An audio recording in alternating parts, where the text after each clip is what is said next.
Hey everyone, welcome back to the Couples Therapist Couch. This is Shane Birkel, and today I'm speaking with Dr. Sabrina N'Diaye, an integrative psychotherapist, storyteller, and author of Big Mama Speaks: Love Lessons from a Harlem River Swan.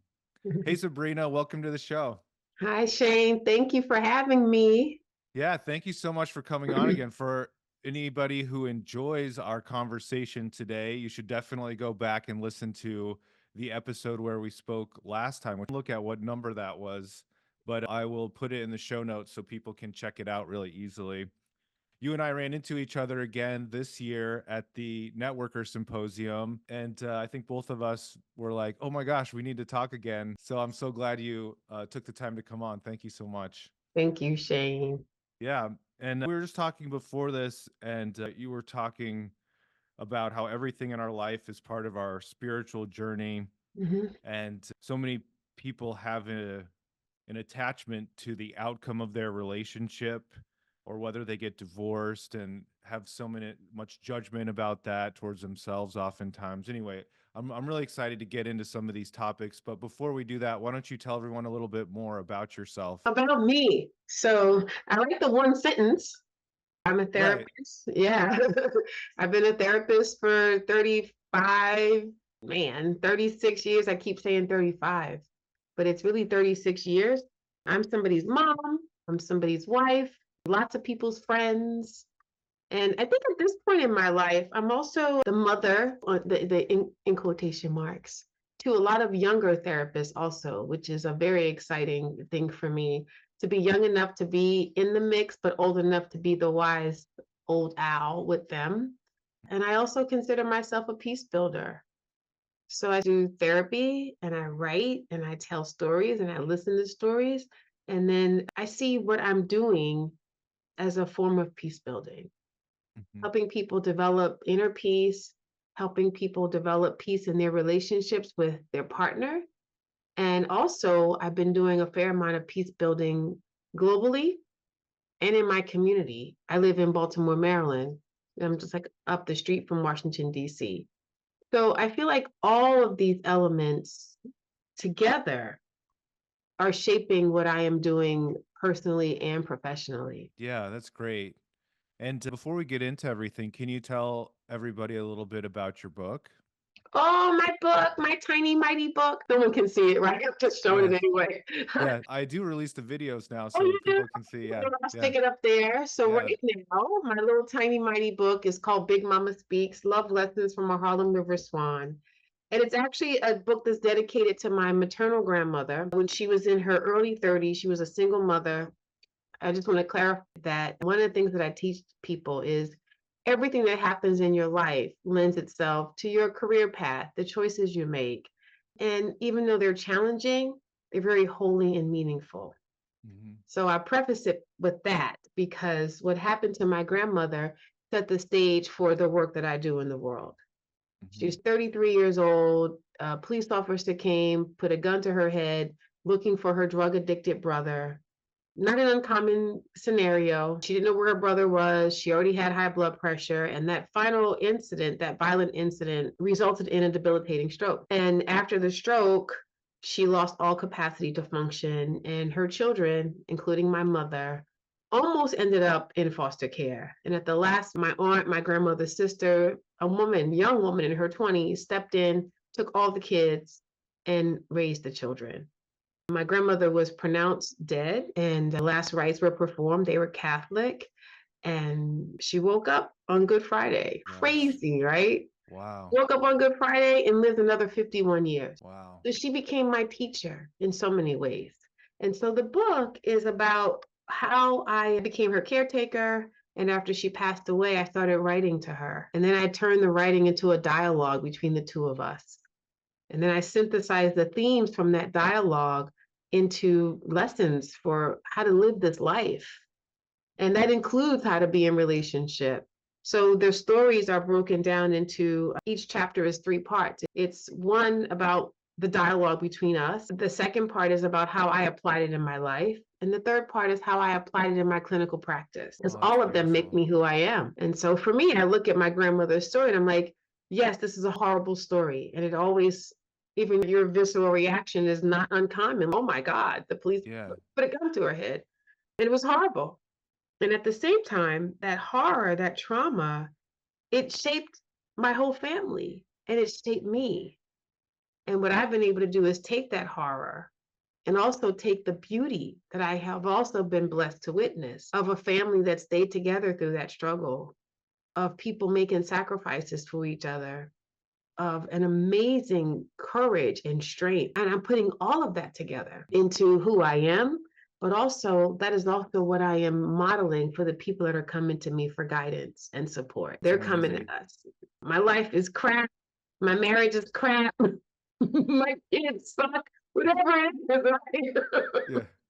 I got these 30-year-olds that won't get out, whatever it is. I'm like, yeah, I got a story for you. And so what Big Mama did for me is she let me honor her memory, but also story and the stories of the people that her life touched a Hmm. lot. Yeah. That's beautiful. Yeah. Thank you. I think as you're saying that, I'm thinking about the way you bring yourself as a therapist into the relationships with the people you work with. Hmm. And can you say a little bit more about that not non-attachment when people are whatever they're experiencing in life? Often people get so wrapped up in the outcome of whatever's going to happen. And how much of that is like something that you bring from your own life? My life has shown me that my capacity to think and pause, to really contemplate, what does this mean? Why is this happening? What are my next steps? Has resulted in miracles, literally miracles. Um, so I'm trying to practice mindfulness all the time. I'm trying to breathe all the time. I'm trying to create rituals that allow me to find the answers within all the time. And I think that my clients feel that, they know that because we start our sessions with that. No one is allowed to come in here elevated and screaming. I know you're screaming, you can do that in the street. Come here and breathe with me. My couples come and I know that stuff is happening and I know they're dissatisfied, I know they're frightened, and we still breathe. And I'm explaining to them this ritual is going to allow you to make a sound decision around what your next steps are. And so you're not responding from chronic fear and unrest and old stories that are not necessarily true anymore. And so, one thing that I'm trying to do, I'm never going to get perfect at it. That's the other thing. I'm never going to be a perfect therapist. I'm always trying to be a better therapist. I'm always trying to be a better person. So, I'm always trying to listen deeply and I'm trying to model that to my clients. And they feel that. I think they feel it in many ways. One is I wrote a book that's full of personal stuff. I talk about personal stuff. I don't interrupt the session to say, oh, yeah, it's like my husband. But I think people come to me and there's a sense in their body that I'm not just responding from what I read in a book, I'm responding by what I feel. And so I find that ritual of closing our eyes together, holding our hearts together, allow us to have a very human experience. And so it's really touching because people come, as soon as I have them close their eyes and feel their hearts, tears will pop off, Mm. pop up on their face. They're like, oh, I wasn't planning to cry here. And I'm like, everybody cries here. There's no way around it. And I'm like, every tear is not sorrow. What are your tears saying to you? So I feel like that sort of sets the stage for us to be in a deeper relationship with each other. And then with couples, I begin the conversation telling them, I'm not here to make sure that you don't get divorced. That's not my job. I don't know what's going to happen. I'm here to help you find peace in whatever decision you go home and make. So the pause allows you to really think. Can I give an example that just happened? Yeah, that'd be great. I had a couple, they weren't legally married, but in my mind, you've been together this many years, you got kids. As far as I'm concerned, you're married. I'll marry you right here in this office, right? I saw them as a committed married couple. They were here, and the husband was like wonky about whether he was going to stay with, whether he wanted to stay with her. And that was the first thing I told the two of them. And especially her, I said, I'm not here to make sure he doesn't go. I'm here to make sure. that the two of you make sound decisions, make loving decisions, and that your hearts are clear and that there's nothing blocking, clouding the door, whatever it is. And so we saw each other a few times. And then a few months later, she reached out to me and said that he was in a relationship with someone else, which didn't surprise me. And the first thing she said to me was, I'm packing my stuff. I'm ready. And I was like, you've done that before. Are you in danger? And she said, no, I'm not in danger. Has he harmed you in any way? She said, no. I said, is he violent with his words? She said, no. I said, then stop and make up. She said, oh, I said, I know you've never done this before. You've never not run out the door when your beloved has betrayed you. She's been in relationships before. Make a sound decision for you and your family. You don't have to run. And so she stopped. Now they're still breaking up, but it's a different energy around the breakup. I am sitting in my kitchen. I am drinking my coffee. I am talking. I am packing my bag slowly. I am making a plan for my children. She even met the other woman because our sessions were around this is for you to have peace. If your beloved is in a relationship with someone else and you are no longer going to be in this relationship because you have decided you don't want it anymore, and this other person is going to be around your children, maybe you should have a conversation with this person. It's not been easy. And that's what I tell people. These things are not Yeah. easy. The way, Pausing is not easy. the way you're describing that, it feels so much like a quiet and peaceful sense of empowerment for that person. Absolutely. I Yeah. wanted her to feel empowered. And the rest of the world was telling her, yo, blankety blank, and tell that SOB he's a blah, blah, blah. And I'm like, Mhm. oh, honey, you've done that 1,000 times. That part is easy. That part's easy. But is that really how you want to walk out the door from the father of your children? Is that really how you want the door to be open for you to find the love that you deserve? Because you're beautiful, you're smart, you're everything. You're just not his lifetime love. You're somebody else's lifetime, and someone else is yours. So, how do you want to end this thing so that the door is open when you step out into the world? That love is going to find you and that you don't end up repeating this again. Yeah, that's great. There's a connection I'm making in the way that you encourage her to slow down and the way you described how you start off your sessions, right? Where people could be coming in ready to start yelling at each other or whatever the usual pattern is, Mm-hmm. and you have them slow down. And I think it moves us into a different part of our brain, into different, more vulnerable emotions. But talk about why that is so important for people. If they come in already elevated and agitated, I'm not a neurologist, I'm not a neuroscientist, but I know a little something. Hmm. If they come in that place of agitation, then their sympathetic nervous system is dominating the experience and they want to fight. The brain doesn't differentiate between a real danger or an emotional danger, right? And so they have this notion I got to come in, guns blazing, gloves on. I got to show up to therapy with this woman and I got to fight. And I've been waiting to get here so I can fight. And so I say to them, you don't need to pay me to fight.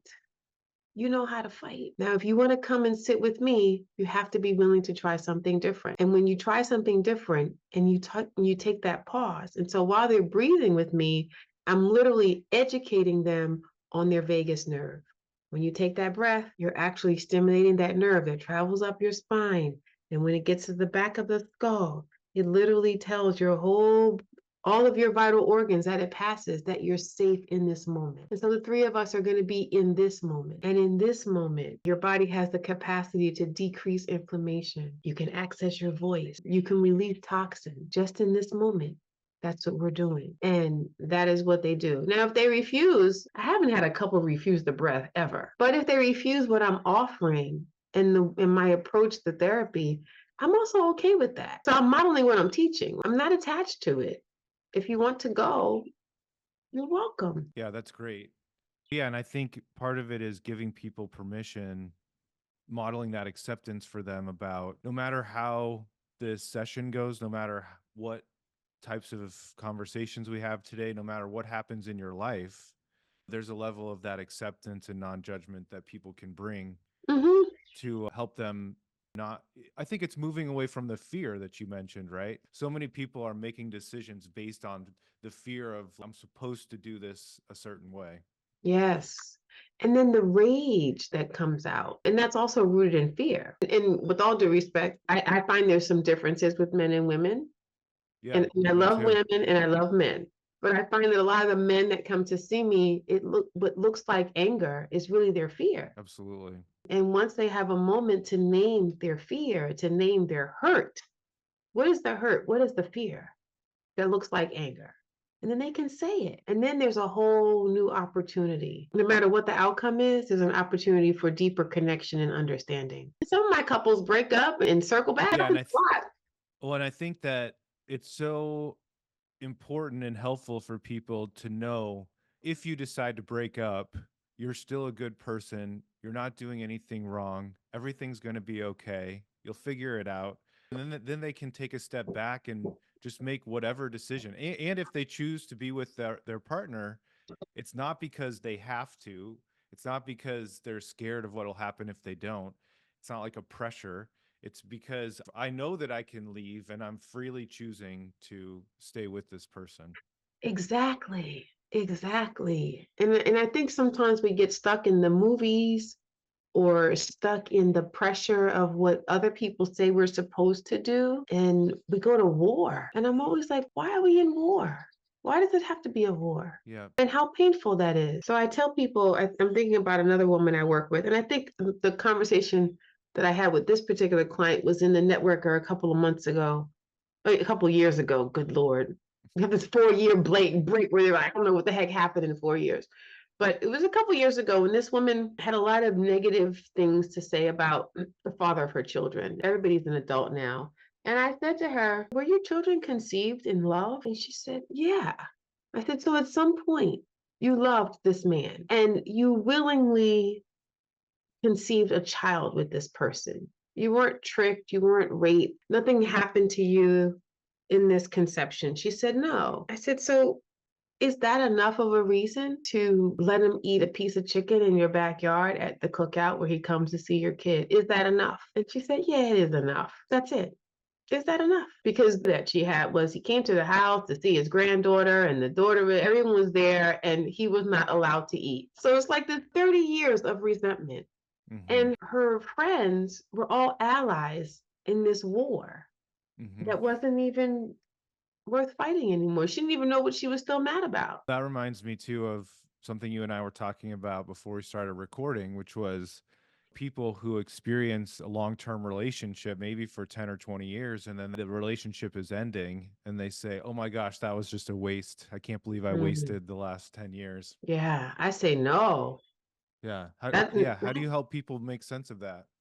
something is in my eye. I apologize. Oh, I'm that's thinking okay. of a woman that came to me one time and said, oh my God, I'm so embarrassed. I was at a funeral with my husband and both of my ex-husbands showed up. And I was like, what? You had 3 men commit to you in your life? And she was like, oh my God, I never thought about it like that. I was like, that's amazing. And they loved your grandma enough, all 3 of them showed up for the funeral for your grandma. Yeah, that's such a great reframe. We say to people, why is it a failure to have attempted to go deep? Why is that the failure? So you tried to be committed. I'm always going to applaud the attempt to commit. I'm like, so you tried and you did it for 10 years. And so if you end this right as you possibly can, there will be more opportunities for love. Maybe this person was really designed to be a better friend to you than a partner. Maybe the only reason you were together was so you could have these children, or you could start this business, or you could get well. Or maybe he's just a really good friend to your mom or your dad or your sister. And maybe that's why they were in your life. But there's no such thing as wasting 10 years in a desire to have a meaningful partnership. Yeah, and think of how much people can learn from being in a relationship for a long period of time. There's so much to learn because what I tell people is you're not here to study your partner, you're here to study yourself. You're here to learn to know yourself more deeply. And if Yeah. at the end of this you discover that what you know about yourself is whatever that thing is, does it mean that you are able to circle back and reconnect with this person in another way? Or does it mean that you also accept them for who they are? That's the biggest struggle. And that's something that I even struggle with, which has allowed me to be more kind to my clients who are struggling.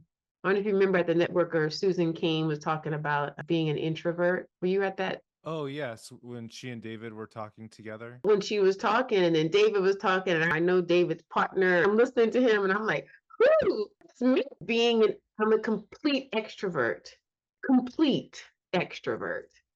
And I married a complete introvert. And I spent so much time trying to make him an extrovert or an inordinate amount of time going, what is wrong with you? And then I decided, actually through my writing with my grandmother, there's a story in here that I call Unleaving. Mhm. And in the story, I have decided that I can't be married anymore because we're too different. And writing with my grandmother, she's just say you're sorry. What she says is fix yourself. You've got this list of resentments. Fix your stuff. Fix yourself. And I fixed myself and decided that it's not my responsibility to make this person into something that he is not. It's my responsibility to be the best that I can be all the time, That's great. to Can you let him s be who he is. Pardon me? Yeah, I was gonna say, when you work with couples, can you say a little bit more about those couples who do decide to stay together along the lines of what you're talking about with your husband? How do you help people? Because I think most people struggle with that question at some point. Should I be in this relationship? Do I really want this? And Hmm. how do you help people through that? There's multiple factors. One is for us to understand how you ended up with this person in the first place, right? There is something incomplete in your soul, incomplete in your heart that you really believe this person could complete for you. So you have to be thankful for that. Now, if it's unconscious, it has to be brought forth into your conscious awareness. And then also you have to also be grateful that, oh, I needed this when I met you. If I just put it on myself, I think when I met my husband, I needed to finally meet a man. Interesting. Interesting. I'm just having another awareness. I remember writing in my journal, I want to meet a man that accepts the fact that I'm an extrovert. And my husband thought it was cute. Yeah, it's great when you first start dating with And I thought introvert, it was so extrovert cute that he let me run my mouth, right? compliment. Yeah. Yeah. And then after a while, I was like, something. I have people like look at what were you looking for? What did you need? What were you seeking? What was the hole in your heart from your parents? Because all of us, none of us had complete parenting. None of us. And I'm a parent and I didn't complete my job either. It's never complete. And Hmm. so walking, we keep trying to grow to fill in the things that our parents were unable to do. So I met my husband under that, and we all meet our partners under that. Some parents have done better jobs than others. And so I have people like really identify what is it? I have them do their genograms together, look at intimacy, styles, what happened? Who experienced abandonment? I mix a little bit of other people's theories. God bless the dead, Sue Johnson. I think her notions of attachment and the teachings that she has around it were so critical. If you were put up for adoption at an early age or a late age, all of that's going to impact how you're able to be in relationships. So I have people really look at that. Oh, this is why I ended up with him. Oh, okay. Is there room for forgiveness for yourself around that fact? So that's like just looking at the early part of the relationship. But I also think the age of the relationship is also important to look at. If you've been together 14 years, sometimes I'll say to people, every 7 years, your cells change. So you're a Uh-huh. new creation. You don't have every 7 years, you don't have any of the same cells in your body that you did 7 years prior, right? Is that right? Yeah. Yeah. So you're a new creation. You've been, I would say, okay, there's been two things since you married this person. So now it's new. Now you're a new person. You have this new body. You have this new face. You have these new wrinkles. You have this new gray hair. It's all new stuff. It wasn't there before. If your relationship is 14, it's a teenager. What do teenagers do? 7-year-olds are cute. 14-year-olds are not so cute. What does this adolescent marriage need that this little child marriage didn't need? And do you still love your teenager even when they're a pain in your butt? Yes, you do. What I try to get people to really look at is to see their marriage as an infant, as a little child, as an adolescent, and as a grown up. I like that. And once they're a grown up, are they going to change that much? Can you accept them for who they are and still go and live your life? Or do you need to? But the ones that stay together, there has to be a degree of acceptance. What parts of this can you accept? Now, I'm going to be clear. I do not accept violence. I don't accept violence of the tongue or violence of the body. And I think the tongue is very dangerous. And Yeah. so I'm also at an age now, Shane, and younger therapists struggle with this sometimes, where I can be very direct with my couples. hmm Okay, so you've decided you're going to stay together. I'm clear. You're going to stop calling him names. Yeah, I appreciate that. Like it's I just, think that's helpful for people to hear. oh my God. I had a couple I was seeing, and I just straight up told her, your tongue is a sword. And when you speak, and happen to be a same sex couple, two women, I said, when you speak, her, you hmm literally slice her chest open. And the woman that had been sliced started to cry, but the slicer started to cry. hmm And I said, you don't have permission to cut her anymore. Yeah, what an important thing for her to hear from you. Yeah, like I don't play around with it. I don't say, let's find out why. We can find out why after you put the knife down, but you got to put the knife down, period. We're not negotiating it. It's a weapon. And some couples therapists disagree with me on that. That's your business. That's fine. But I'm not going to let you bring weapons of destruction into the space. There's enough injury already happening that name calling and physical violence, it will not be accepted. And then we can work on you healing what's inside of you that lent itself to you speaking in such a violent way to someone that you love. I like to tell people that conflict is healthy, setting boundaries is healthy, Mm-hmm. telling your partner difficult things about Mm-hmm. not working for you in the relationship, that's very healthy. But Yes. all of that can be done in a very respectful way, in a very speaking from the first person. This is my Mm-hmm. personal reality. Here's what isn't working for me. Here's what I need in a violent way. Oh my gosh, yes, it's not acceptable. No. And once they agree to that, and most of my couples agree to it because they come in the door, they know Sabrina's not going to let me get away with this crap. No. To me, those are basic rules. Those are basic. But once they decide that they want to stay together, I'm like, okay, let's do it. Let's do it. And then I want them to agree that it's going to happen over the course of time. I tell people it's going to go like this. You're going to be like, oh, Sabrina, let's go make love. And then you're going to have regression. It's going to be like this. You keep going, it'll be like this. And then it'll loop, and it'll be fewer and fewer. But you need to understand that some of the element of this person that annoys you are staying. Can you accept that? Some of these elements are staying and some are going to leave. And it's interesting, just last night, I was running a group in my backyard. I work from my home. I see hmm clients in my house. I run groups in the backyard. Oh, And I that's was great. telling the women in my group, I was like, oh no, I didn't mean for you to see my deck yet, because my deck is a mess. From Uh-huh. my lens, my deck is a mess. My husband's got all these things out there that I don't want on the deck. And I was just like, I do not like that stick over there. I don't like that branch. I don't like this. I don't even know what this thing is, but it's on my deck. And I just like, is this Springtime, right? Still getting ready. Yeah. exactly? Yeah. And is this something to be in a war over? No. But 15 years ago, I would have been embarrassed, upset, and maybe would have created a conflict over a pole on the deck. Why? So I'm trying to model that for people. Yeah. What is the battle? What is worth fighting for? Yeah, I don't know what you think. I think of that as a grieving process too. The acceptance of what I'm not getting from my Mhm. partner Mhm. is grieving in a healthy way so that I can appreciate and have gratitude for what I am getting in the relationship. Exactly. That is it. That what you just described in Angela Arian's work is a highly developed healer. A healer that is highly developed stops looking at what's missing and looks at what's there. And that's what I'm trying to do. That's what I'm trying to get my clients to do. Stuff is missing. There's always going to be something missing. What is here? What is Mhm. here? What do you appreciate about what's here right now? And then the other thing I'm thinking about Esther Perel's I think whatever I don't remember how many books she's written, but in one of her books, she talks about how in our culture, we expect our partner to be everything for us. What in the world? Yeah.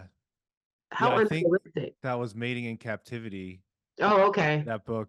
Yeah, and it's so true, right? It was such a good observation that we meet this person, and I think that part of that comes from movies and stuff that we watch. We meet this person and we think, "Oh my gosh, they're going to fulfill everything that I need and be everything," and it's just the expectations just aren't even realistic. They are so not realistic. Sometimes I say to women, and now I'm back to talking about heterosexual couples, but I see it a lot in any couple. Is there a requirement that he has to be your girlfriend too? Can he just be your husband? Can he just sit on the couch, watch his football, and mind his business? Because he's fine. I'm just wondering what else is interesting to you besides him? And is there a balance? Can we work together around creating balance? Who else is in this support pie of people, of lifestyle choices, of interest that can guide you to be at peace? But some of that sense of not being fulfilled is really a longing for purpose, because when we're living our purpose, we are less distracted by what our partner is or is not. Yeah, and I love that. Reminds me of something you said a little bit earlier, which was about if you're struggling in your relationship, turning it back on yourself. How am I focusing on myself, working on myself and what I need before I start pointing fingers at what I'm not getting in my relationship? And that is hard work, Hmm. because we do not want to do that. We want to blame, we want to judge. And a part of what my teacher always taught us was that thing that you don't like is also inside of you. That's hard Like, to oh no, hear. what do you want me to do? I want you to fix it. So Definitely. that's in this chapter of my life as a therapist, as a person. That's what I'm working on. I love that. Yeah. Mm. Thank you so much, Sabrina. I'm just so Thank you, grateful for this Shane. conversation. Yeah. Thank you. Can you mention your book one more time and your website and anything else? Where can Yes. people find you? Yeah. Yes, Big Mama Speaks is the name of my book, and it's on Amazon right now. BigMamaSpeaks.com is my website for her. And my website for my practice is theheartnest.com. And I am having a ball teaching writing retreats. That's my passion, and forgiveness retreats. So I have some virtual ones. I just finished one last week. And I think those are the two.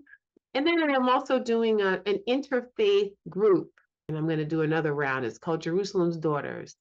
It's an interfaith group for women to learn about each other and to do peace building out in the world. I love that. I love Yeah. that term, peace building. That's such a wonderful mission that you have. Yes. Oh, Yeah. if anyone's in Baltimore, I'm actually teaching a class in peace building for therapists at the Ference Institute. Oh, And great. How can yeah. people find out more about that? Oh, see What my was website, the Ference okay, Institute. fair. Okay, great. Great. Sounds Yeah. good. All right. Thank you All so right. Thanks, much, Sabrina. Shane. Yeah, take care. It's always great talking to you. You too, sweetheart. All right, take care. All right, sweetie. Bye. Bye.